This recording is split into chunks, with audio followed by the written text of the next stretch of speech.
Film fans of YouTube, hello and welcome back to the channel.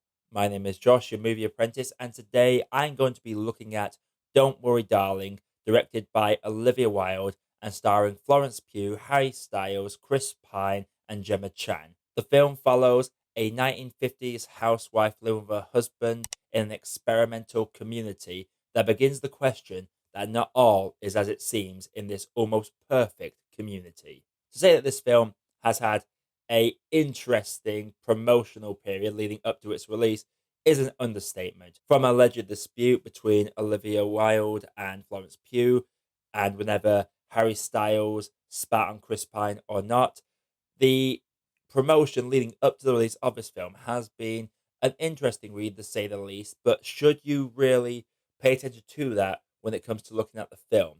This film has been getting a lot of negative reviews, and I can't help but feel that a lot of these negative reviews have been influenced by this negative press tour leading up to the release.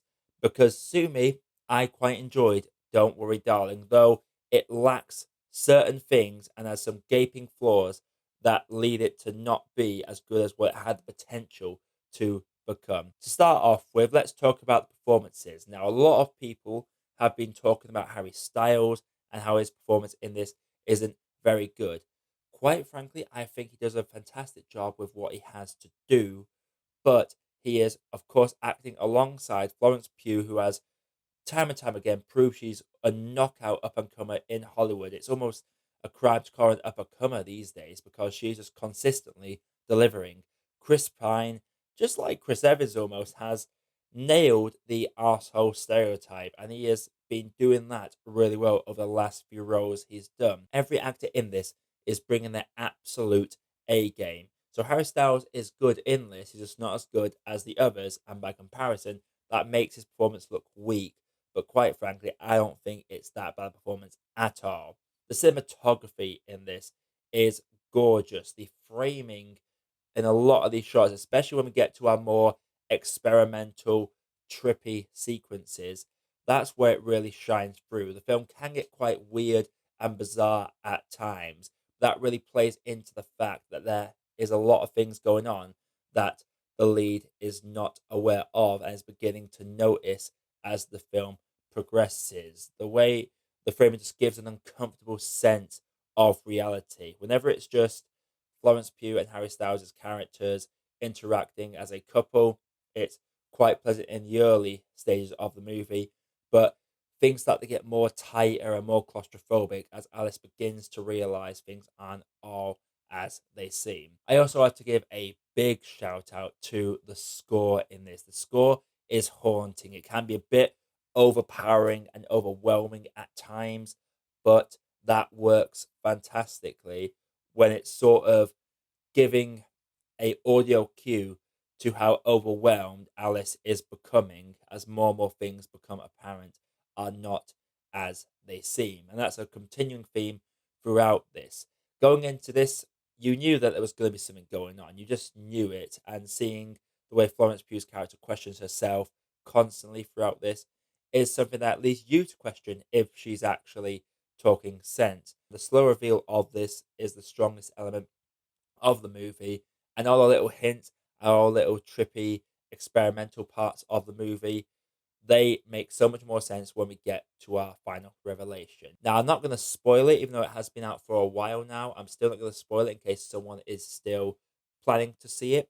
I will say that I had an idea of what was going to be the reveal, and I would say I was half right. I had an idea of what it was, but not the context of what it was. So when it actually came out, it shocked me and it surprised me. And that is one thing that I didn't see coming. And that shows me that the film did succeed. But unfortunately, in the lead up to these big reveals, the film can get quite meandering at points and leaves a lot of elements unanswered. One particular thing is a plane. When you figure out what's going on, the plane almost makes no sense in the grand scheme of things. It's very hard to figure out what the hell the point was of that plane. And the pacing at times can get very bogged down. There are several moments where we go through a repetitive nature of Alice will see her husband off to work, she'll see some weird stuff will happen, and then she'll wake up questioning herself with a husband or a doctor at home, questioning herself, being told everything's okay, and then move on to the next day. And it's a continuing pattern of this constantly.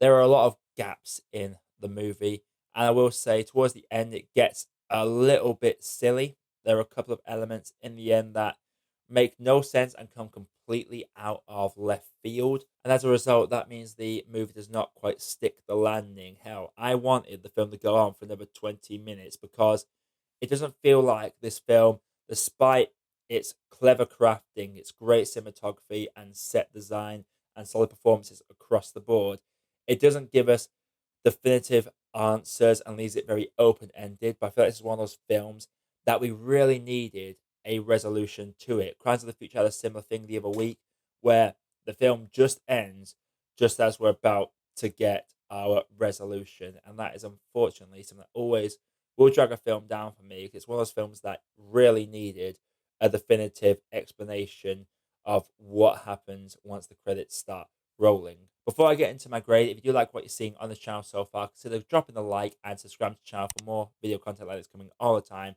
We have the London Film Festival coming up soon, so I expect a lot of shorts. And I will be seeing The Lost King tonight, so I expect a review of that out tomorrow.